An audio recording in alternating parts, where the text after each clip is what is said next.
So as I mentioned, we're talking about the doctrine of creation today, I wanted to have slides this week, but as many of you know, I was out sick all week.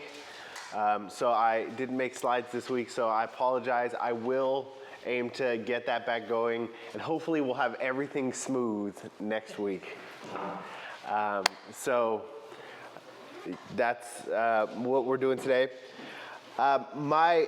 My goal for this, actually, not sarcastically, is pretty modest. And that's namely because when we look at the doctrine of creation, this can go many ways. A lot of people have a lot of feelings and a lot of opinions. But my goal is to simply just discuss what is required of us to believe as Christians when we talk about creation. And then talk about the historical views the church has held related to the doctrine of creation. And then allow us to understand the freedom we have as long as we hold to the core truths that the Bible absolutely teaches around the doctrine of creation. If we finish that in a timely manner, then we will move into how God works in his creation, namely the doctrine of providence. The doctrine of God's providence, how does he work within his creation? Okay, so that's kind of our course for today. And I'm going to begin with what it says under creation. I'm just going to walk through those bullet points really quickly, and then the last bullet point will launch us into the conversation around church history. So as we look at the doctrine of creation, there are a few things that Christians need to affirm. And the first and primary of these, I think, this is my opinion, is that God created everything from nothing. God created everything from nothing. Now, this may not be a big concern in your field or your sphere of influence. However, especially in other cultures, this is a big idea. Because God creating everything from nothing is not combating the idea it's not combating an idea that I should say that we really run up against in our culture, which is the universe kind of just big banged out of nothing, right? Like, that's not what we're combating there. What we're combating is that there's an idea that some people have that other things existed for eternity alongside God. So when we're saying God created everything out of nothing, we're really aiming toward that. Other cultures have long believed that there are countless eternal things. There are a bunch of things that have always existed. However, the Christian belief in the Bible is very clear about the idea that God is the one who eternally existed and brought everything that exists outside of himself into reality. It is through him all things that have been created were created, right? It is through God. Therefore, as Christians, we do believe that God is the one who created everything out of nothing. The second thing we believe as Christians is that creation is distinct from God. However, it is entirely dependent on God. It says that Jesus upholds the universe by the words of his mouth, which means that when God began to speak, that's when things existed. If God decided to stop speaking, things would no longer exist. Okay? God is the one who is entirely sustaining the universe in every way we understand that. We'll get more into this in Providence, but this even pushes into the idea that the reason that things stay the way they are is because that's a reflection of the nature of God. We believe God is unchanging, and that is why we can understand scientific law. Why do the laws of the universe, why are they so able to be measured in the way they're able to be measured? Why do we believe gravity consistently works in the way it does? Because God is consistent in the way he interacts with his creation, and he continually upholds things. The laws of nature are a reflection of who God is and his unchanging nature.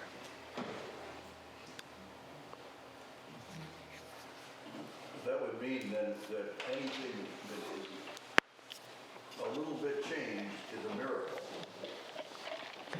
This really does affect how we think about miracles for sure, because, and this is more in the providence section, but yeah, when we think about, for example, God turning water into wine, why is water water?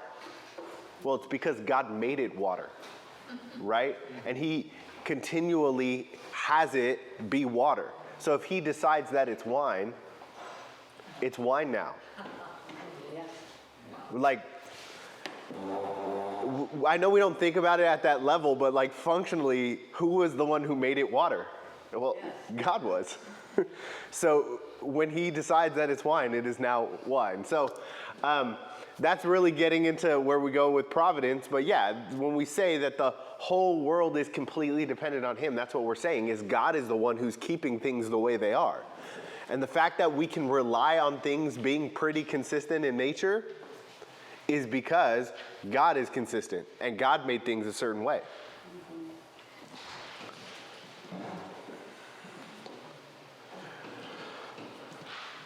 So why did God create the universe? Well, he created it to demonstrate his glory. For his glory and our joy. That's the classic answer in the Westminster Confession of Faith, or the Shorter Catechism, I should say. The purpose was for God's glory. That's the safer way to stop. I know I did add the Westminster's ending for our joy as well. It is Isaiah, where it does say that all things were created for the glory of God. I believe it's Isaiah 43:7. Isaiah 43:7. Everything that was created for his glory. And the last thing that I will argue that we need to believe as Christians, which is very plain if you read Genesis 1, is that God created all things good. God created all things good.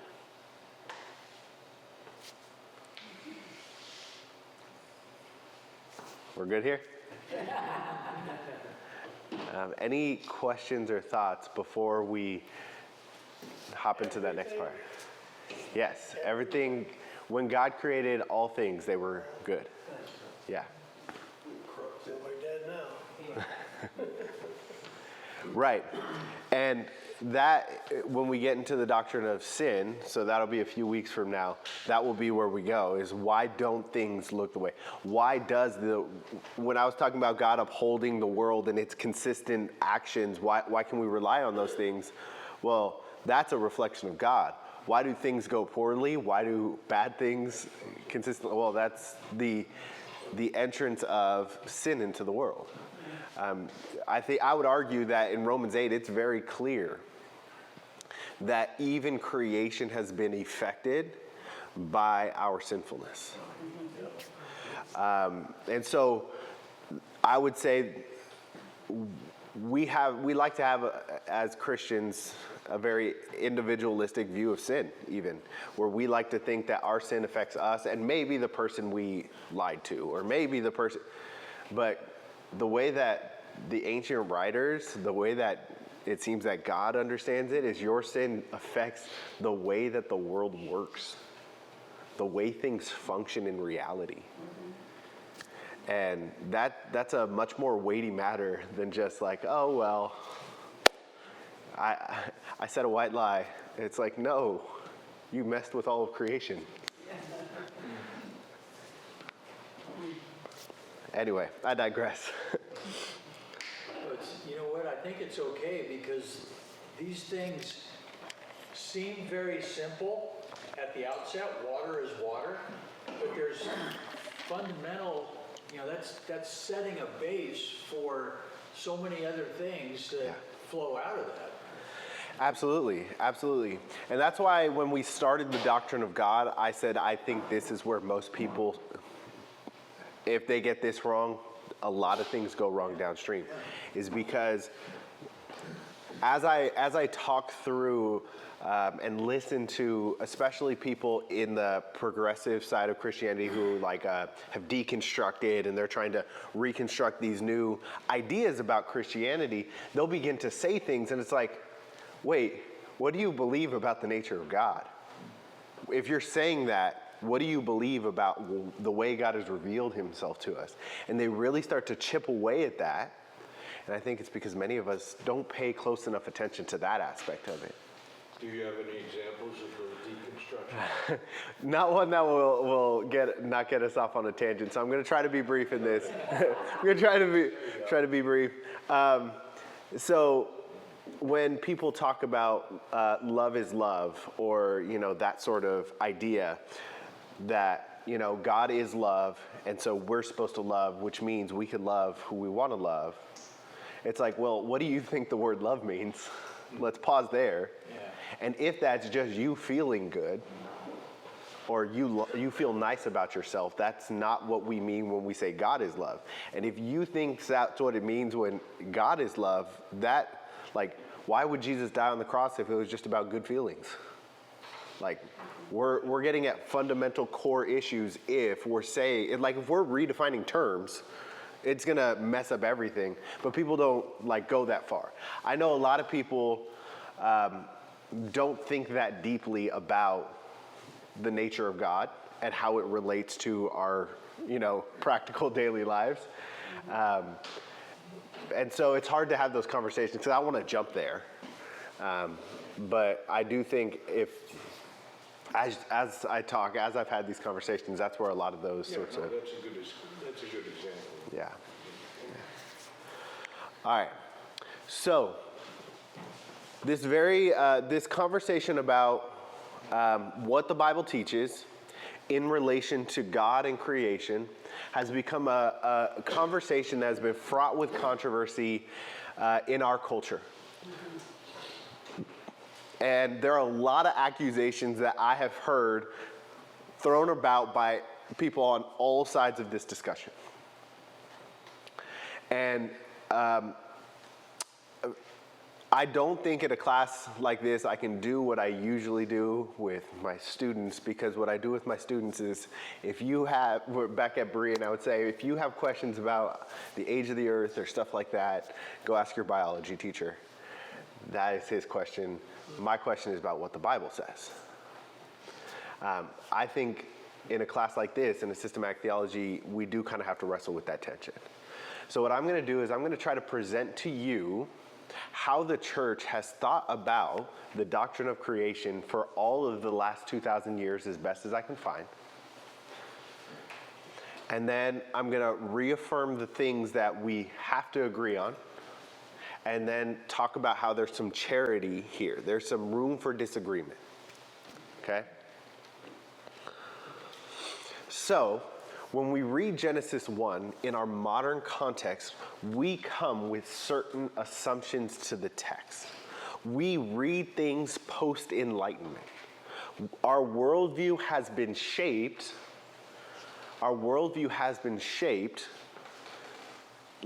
beyond what we can even recognize by the Enlightenment style of thinking. We live in the Western world, and the way that we live is just ingrained in our soul almost, right? And when we go to other places, it seems odd to us. When we go to other cultures, it seems odd to us because some of the assumptions we have aren't shared by other people.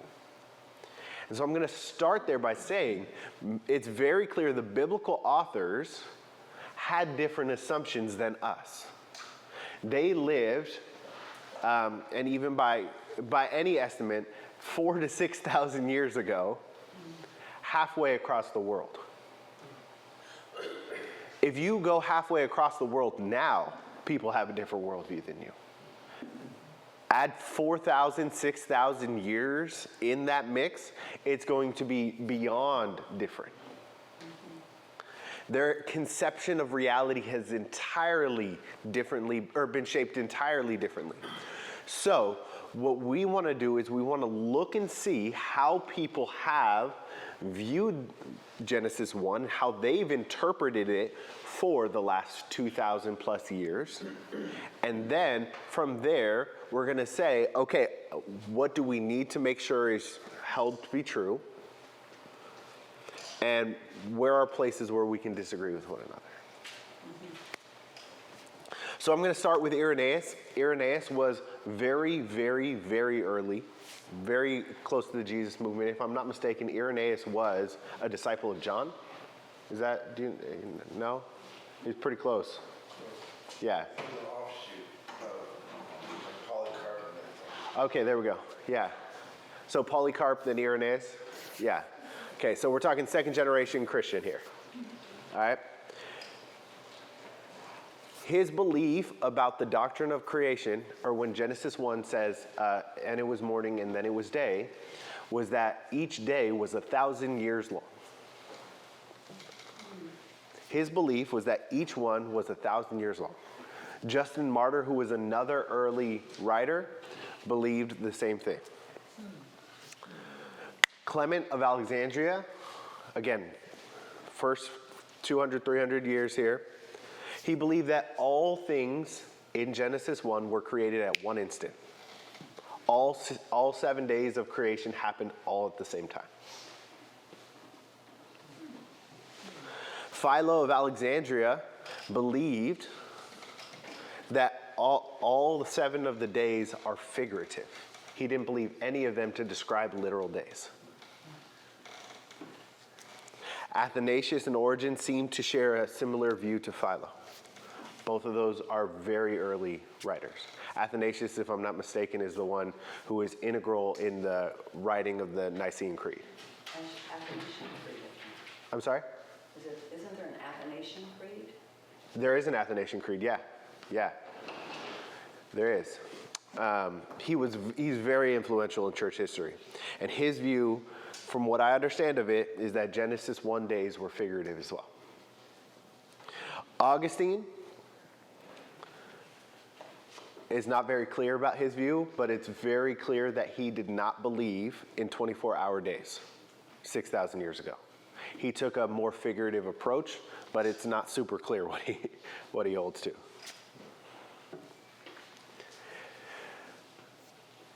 Let me go back in my notes real quick. To kind of pick up the steam real quick, people who did believe in a literal young earth, 6 days of creation, 6,000 years ago, John Calvin, Isaac Newton, Bishop Ussher, Johannes Kepler, Thomas Aquinas, all very famous people, but much more recent. But they did hold to a 6-day, 24-hour day, literal 6,000 years ago view. However, Calvin, when he talks about this, he says that God accommodated his explanation to our understanding. So even he kind of hedges his bets when he says 6 days, 6,000 years ago. Or 6 to 10,000 years. There's usually that sort of buffer zone there. In the 1500s, gap theory became more popular. That's the theory that somewhere in Genesis 1, there's a gap between God creating and then his shaping everything into what it currently is, which could be billions of years if you hold that view. But if you look back at John Wesley, Immanuel Kant, Milton, they held to a different view, where they believe that Genesis 1 describes God taking chaos and bringing it into order, and that the text is entirely unconcerned with what year this happened in. So I say all these things not to overwhelm you or that you need to remember all of those. I just listed probably about 20 ancient, absolutely Christian people. Well, maybe not Kant, but like the rest of them. And all of them read Genesis 1 differently. And almost 75% of the ones that I listed held to a view other than the earth is 6 literal 24-hour days, 6,000 years ago. Okay? And so the reason why I bring this to the forefront is because when I grew up, the only view I was really ever taught was that the teaching of the Christian church for the last 2,000 years has been that it's 6 24-hour days, 6,000 years ago. That was what I grew up with. That's what I understood. That's what I knew. And that's how my thinking about the Bible has always been shaped. And I will say, that has always been a consistent suggestion about the text. So, if you hold to that view, there's no point in this where I'm saying you have to change your view at all. Throughout church history, there has always been a person who we can point to that says they held to that view. So throughout church history, that is a very common, very normal view. However, I also want to talk about all the other views for a particular reason. And that is, when I grew up, what I heard a lot is the reason for people disagreeing with that view was because of the modern scientific innovations and because they wanted to argue against science, and we trust science more than we trust the Bible. And so the reason I start with a list of people from around Jesus' time through the 1500s who believed something different than 6 24-hour days 6,000 years ago is just to say that's not necessarily why people have held to a different view. In fact, and this is as strongly as I'm going to put it, it was never the dominant view in church history. Young earth creationism was never the dominant view in church history if you look at the historical documents until the 1970s. Wow. And in the 1970s, there was a book that was released, or it was in the late 60s, early 70s, I believe by the name of the Genesis Flood. I'm sorry. The Genesis Flood. Oh, Yeah, Morris, Gish, isn't it? is that Gish or Morris? Yes. Yeah. Okay. Yeah. So many of you are familiar with it. That was the book that really sparked the shift in American Christianity towards young earth creationism. So I want to go back and say here, I'm not saying young earth creationism is wrong. I'm not criticizing it all. All I'm saying is the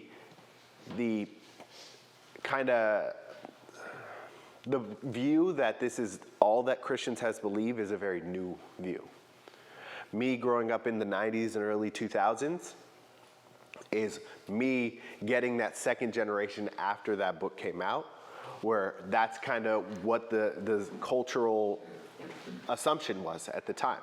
This is what Christians believe. But I do want to point some other things out. In the 1920s, there's a very famous trial called the Scopes Monkey Trial. First thing I want to say, I mentioned this book earlier, I believe in this class. If not, I've mentioned it on the podcast. I mentioned this a lot. In the book, Christianity and Liberalism, that was written by J. Gresham Machen, Christianity and Liberalism.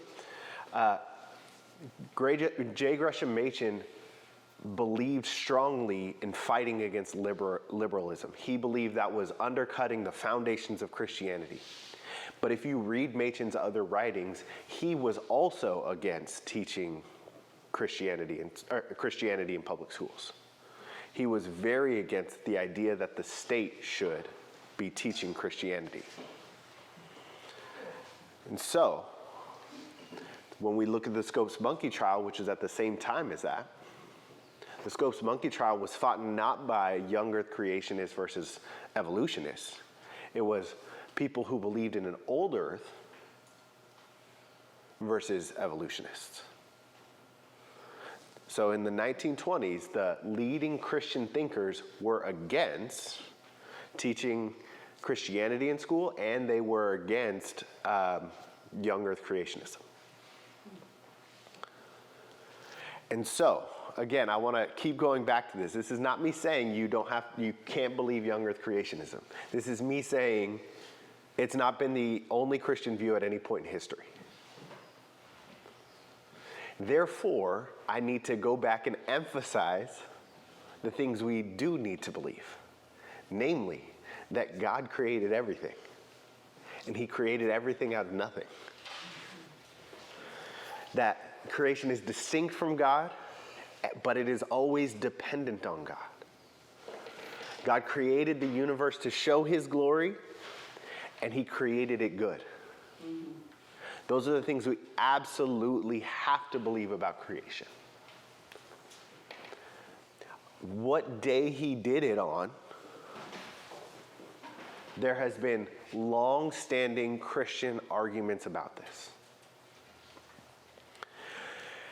So for us as modern day Christians, the reason I do this is just to say, if you listen to the podcast, we talked about topics that we should divide over, topics we should discuss, topics we should debate. Like, where's the difference here? I'm arguing here that I don't think what year the earth was created is a topic for us to divide over as a church, because when we divide over things that have been unclear throughout church history, then we are hampering our witness more than we are helping.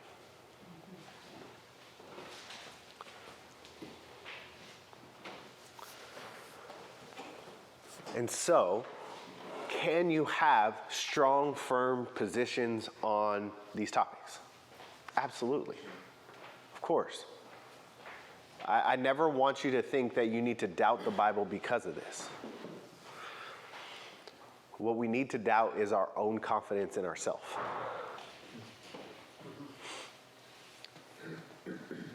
I can have a reasonable position or a reasonable, thought out idea as to why I hold the view I hold. But that doesn't mean I'm right. And so what I want to do in this space is encourage unity on this topic. So quickly, to answer a question I hear often in regard to this, which is, how do we understand evolution in the conversation around creation? My quick response to that is, first, understand the doctrine of providence. And second, I would say, just because scientists call it random, unguided processes, does not make the processes actually random or unguided. And what I mean by that is, in the theoretical position that the earth is 14 billion years old, in the theoretical position that evolution occurred, where we would differ from scientists is they would say, oh, it just kind of randomly happened. We would say, no, actually God guided the processes that occurred in order to lead to what we see today. It's not just this random assortment of things that occurred. It is God walking through the process. And so the question I often get in response to that is like, why would he do that? It's like, well, why would he do anything he does? Like, he has his own reasons. I can't pretend to understand why God, I don't know, did countless things. Why did he make trees turn green? Like, I don't know. Maybe you know. But you get what I'm saying? Like, he could have made trees blue. I mean, there might be blue trees, but you get my point. Like, fundamentally, why are things the way they are? I don't know. Why did he choose to work the way he did? I don't know. Furthermore, could God have started creation, let it, work through the process of evolution for 14 billion years, and then 6,000 years ago choose to create humans? That's a theoretical possibility too, because God's allowed to work in time when he feels like working in time. He is not bound by any constraint of like, well, that doesn't logically fit what I think. Okay.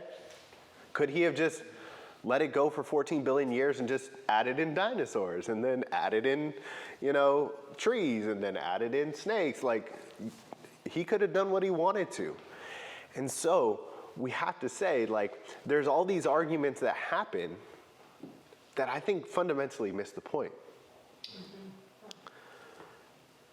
God could actively be involved in all of these things no matter what theory you hold. Well, if you're holding to a Christian view, your view is going to say God is involved.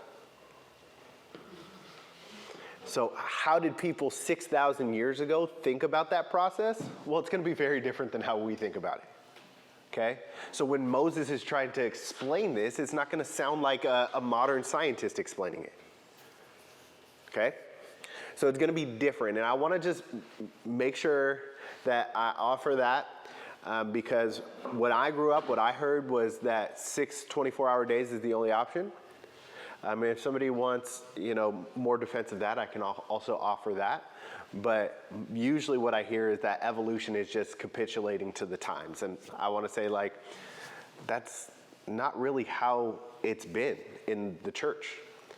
100 years ago in America, the argument wasn't against evolution.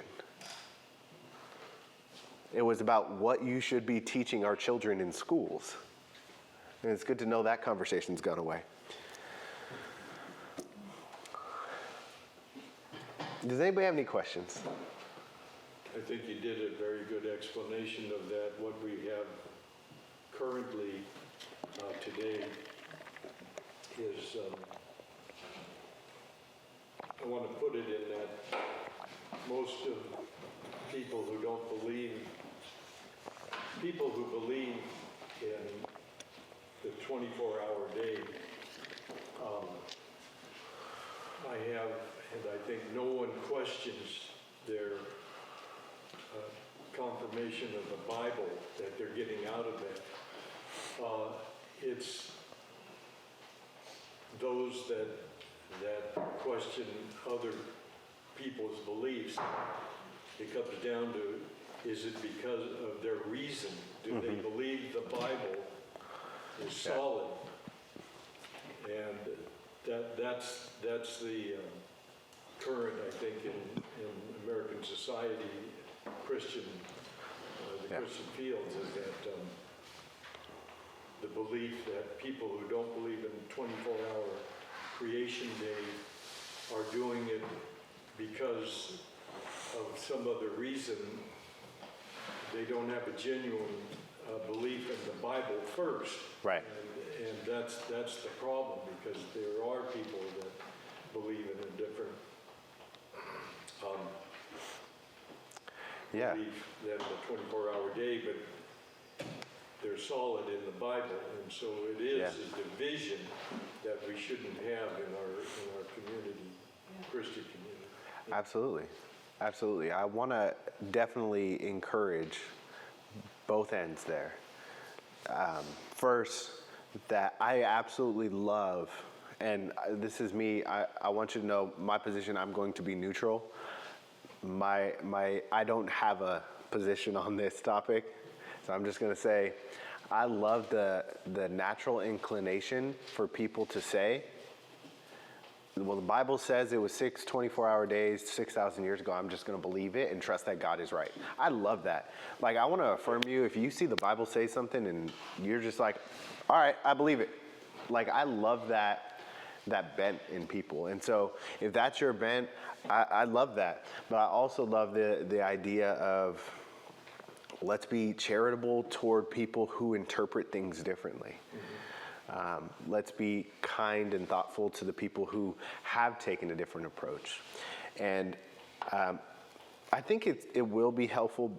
So I'm gonna take your question, and then I wanna kind of explain the chaos restitution theory a little bit to help those of you who may not be familiar with it. That actually is a very famous theory from ancient times, and is actually gaining more popularity again today. So I want to just make you guys familiar with it, and then we can, yeah. Well, you mentioned evolution a number of times. Now, when people talk about evolution, they're talking about, we came from fish at one time, and then we evolved. Yeah. But we didn't see it because it's happened over so many millions and millions of years. Yeah. Now, I don't think that's what you're talking about, is it? Right. No, so when I was talking about evolution, what I mean is they're taking the idea of changes over time as a random, unguided process, and that in the minds of many modern scientists, they're like, well, for us to get to where we are, that had to have happened over X amount of time, and they just extrapolate and like, well, statistically, this is likely how that's at least how I understand it. And all I was positing is, well, our big concern as Christians would be, is the process random and unguided? And I don't think reality is random and unguided. I think God is entirely in control of everything that occurs. But do we also observe changes over time? Well, yeah. So I'm trying to walk that line of, we can't just say this is a random process that God's not involved in, but we also don't want to, I can't say how old the earth is. Somebody else might be able to though. Yeah.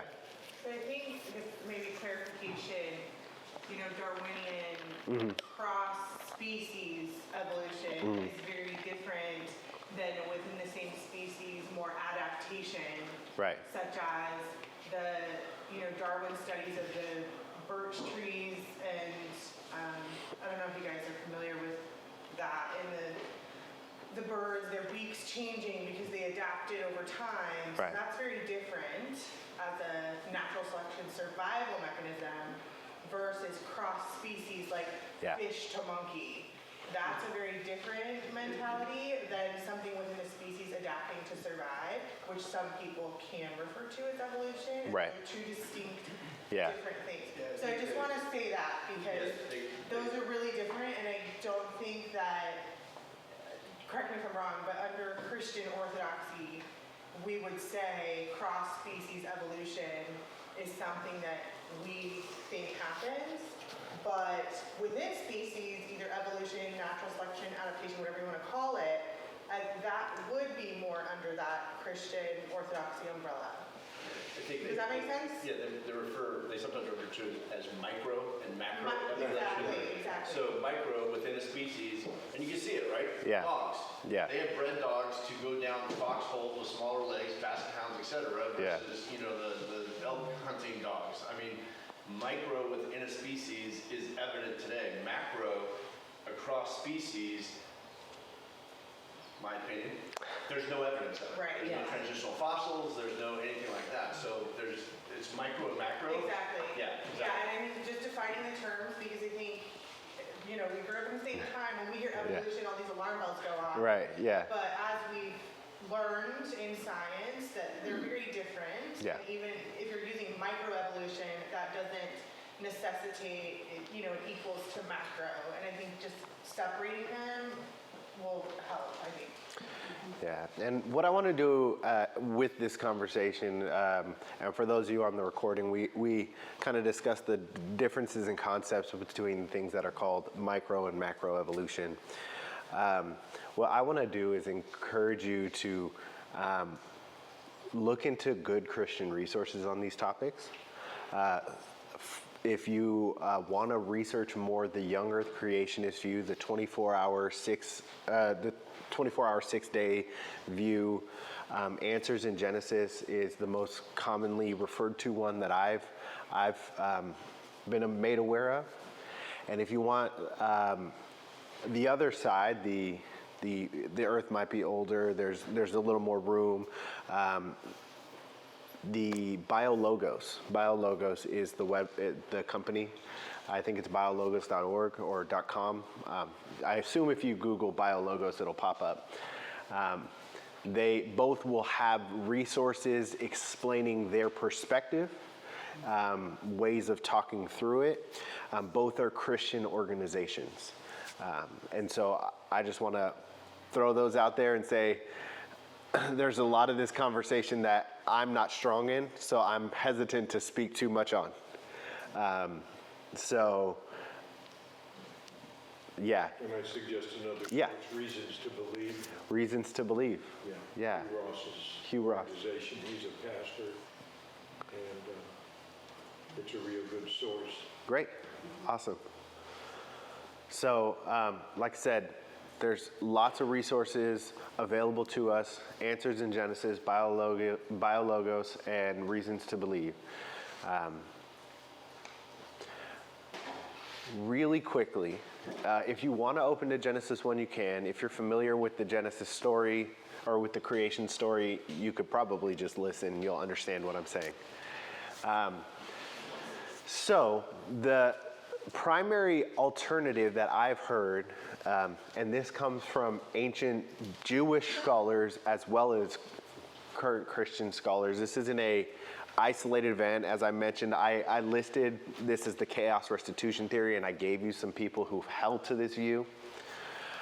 This is the clearest alternative that I have heard to the reading of Genesis that I grew up with, which was reading day 1 through 7 in a chronological order. So we, as modern Western thinkers, that's our normal way of reading things, right? Day 1 happens, day 2 happens, day 3 happens, day 4 happens, day 5 happens, day 6 happens, then day 7. And it's just clearly in order, okay? And I want to affirm, like, that makes pretty good sense, right? That's how weeks happen, right? And so this isn't me taking a side. This is me trying to help explain some of the alternative perspectives. The chaos restitution theory is the view that days 1, 2, and 3 are the setting the stage, and day 4, 5, and 6 fill in the corresponding days. So what this means is, in Genesis, or in day 1, God creates light. Well, if you go to day 4, what does he put in the sky? Sun, moon, and stars. Right, the lights, as they were called. So day 1 and day 4 are completions of each other. So nothing could live before that, because you need light. Right, and so this is one of the concerns that even the ancient authors had about reading it in chronological order, is how are you having plants without the sun? God is God. And I'm not arguing either way. I'm just letting you know the concerns that people have had throughout history. So they'll say that day 1, 2, and 3, all you see God doing is he doesn't seem to be creating much. In fact, he is ordering things. If you look in day 1, what does he do? He separates the light from the darkness. Day 2, he separates water from water. And day 3, he separates land and water. They would argue there is not much creating going on those days. All there is God putting things in order. But he said, let there be light. So is that creating? I'm presenting yeah. And even there, what they would say is, their argument is he's not creating the sun on that day, because we do see the sun created on day 4. So that is just the light that comes from him that fills the universe. Because God is light, is what the Bible does go on to say. Because in heaven we will. There is no sun, yes, in Revelation. So there is actually significant discussion of the people who are taking the view that I'm explaining, that Revelation 21 is just the restoring of the Garden of Eden in a more beautiful, more full way. Yeah. And so, so day 1, 2, and 3, God is ordering things. And day 4, 5, and 6, God is filling the space. So day 1, like I said, there's separation between the light and the darkness. And then in the light, he fills it with the sun, the moon, the stars. Day 2, what does he do? He separates the water from the water. And for those, just to help explain, the ancient Jewish thinkers thought that when you look at the sky and see it blue, that meant there's water up there.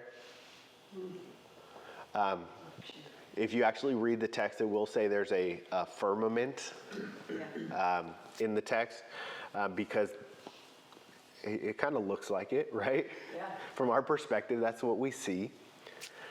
And so what gets made on day 5, I'm sorry?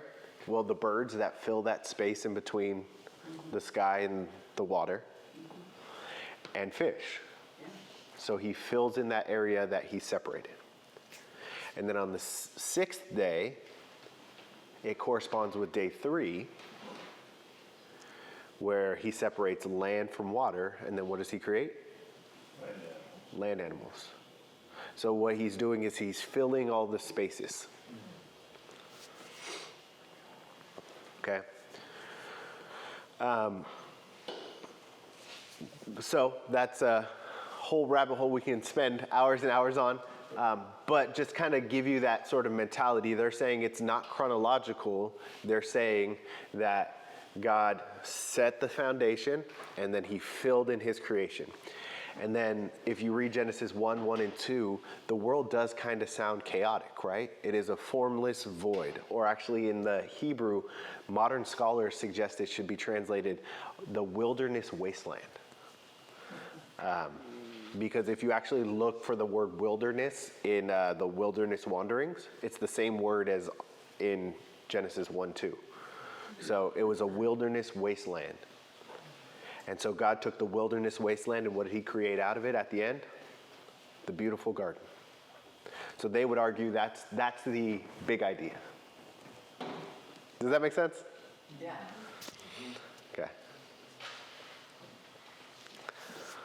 So I'm going to start the doctrine of providence. Fundamentally, what the doctrine of providence means is this. God is actively involved in his creation. God is actively involved in his creation. So the way that Grudem describes it is God is continually involved with all created things in such a way that he keeps them existing and maintaining the properties with which he created them. He cooperates with created things in every action, directing their distinctive properties to cause them to act as they do, and directs them to fulfill his purposes. So that's just a very fancy way to say of God that is, we believe in a God that is intimately involved in everything that happens. God is intimately involved in everything that happens. So, the first part, God created all things and keeps things existing and maintaining the properties with which he created them. Well, we would go to some of those verses that I mentioned earlier. God created by the word of his mouth, and he sustains the universe by the word of his mouth.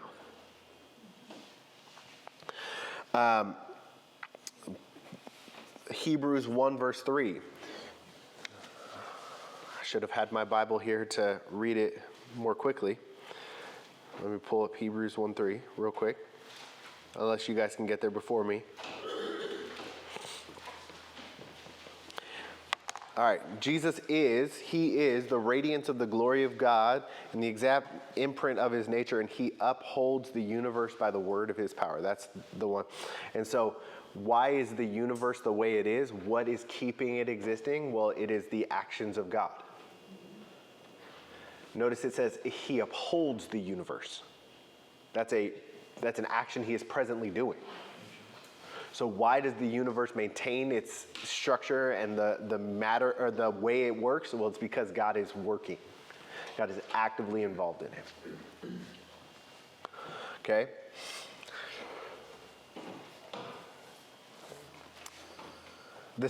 So that's the doctrine. The fancy term for it is called preservation. God preserves creation. He makes it act the way it does. The second one, the one where I defined it as he cooperates with created things in every action, directing their distinctive properties to cause them to act as they do. That's called the doctrine of concurrence. Now, we would point to Ephesians 1:11. It reads this way. It says, in him we have obtained an inheritance, having been predestined according to the purpose of him who works all things according to the counsel of his will. The argument there would be that who is the person that is fundamentally driving the way that history goes?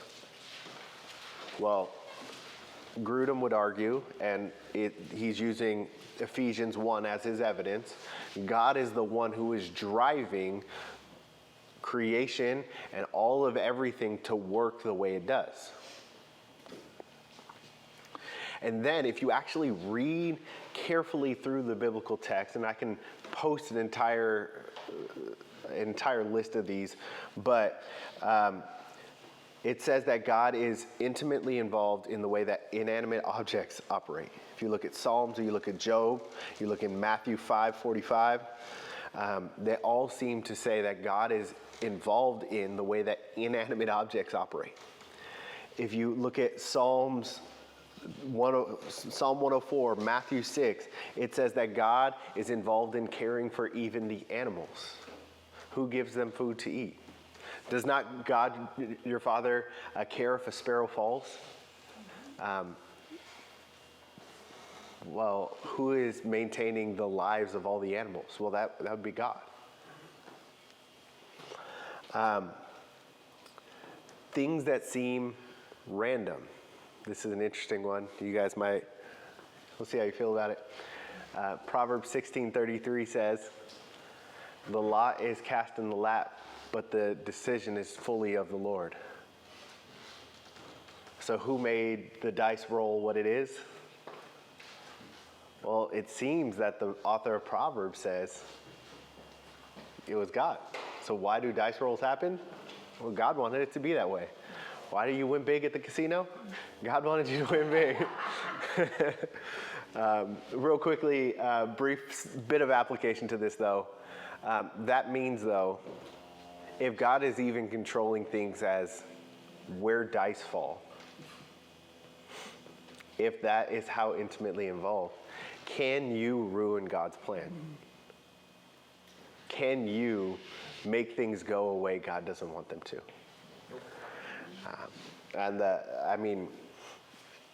The suggestion I would give students, if they're thinking about going to college, they're thinking that whole way. I don't know what the situation is in your life, but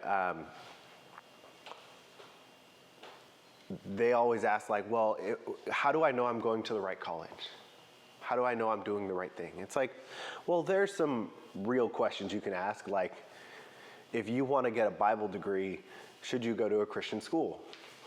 Probably, like there's very, very basic. Should you go to a college with your major? Absolutely. You get what I'm saying? Like, there are some rational things, but ultimately, there are two equally good options. There's no morally wrong thing here. Can you make the wrong decision?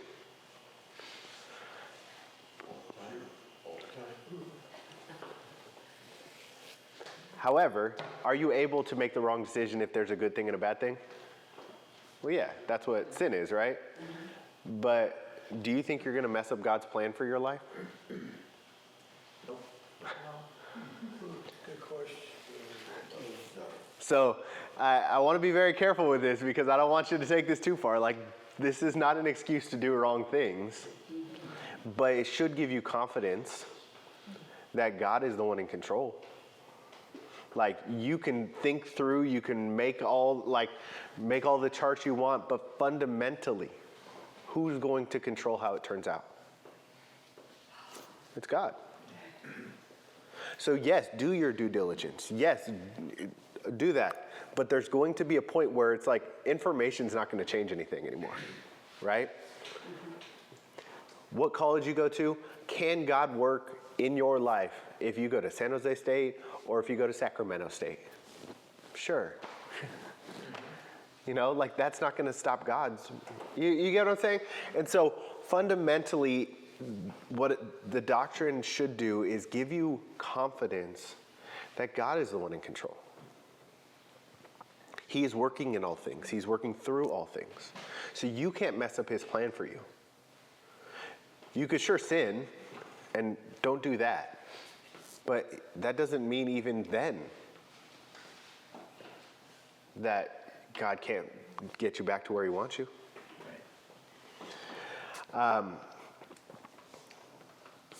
Of course, there are disagreements on this topic. Some people will say God is less involved in the entire process. I wish I had more time to spend on this.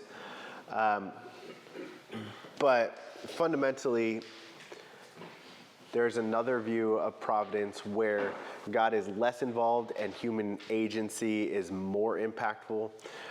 Grudem is arguing, and I'm pretty compelled by the argument in this place where it says that God does seem to be fundamentally involved in everything that happens. It seems that that's how the Bible presents it. And so I'm going to go that way personally. But some people will say human freedom is more impactful than Grudem would argue, I guess. And so there's a little bit of a tension there. Yeah. Is there a difference between God being involved versus like controlling? Yeah.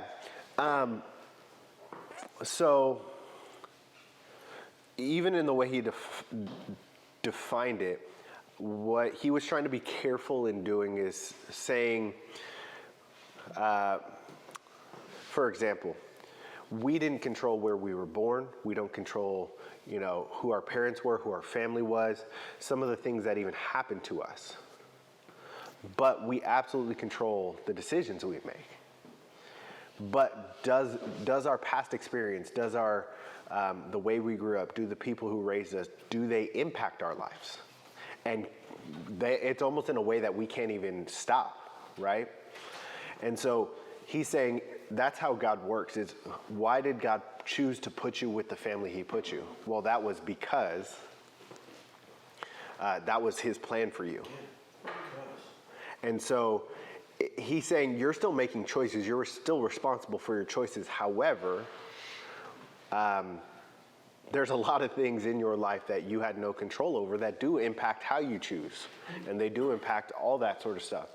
And so this does get into that whole free will discussion. And so, yeah.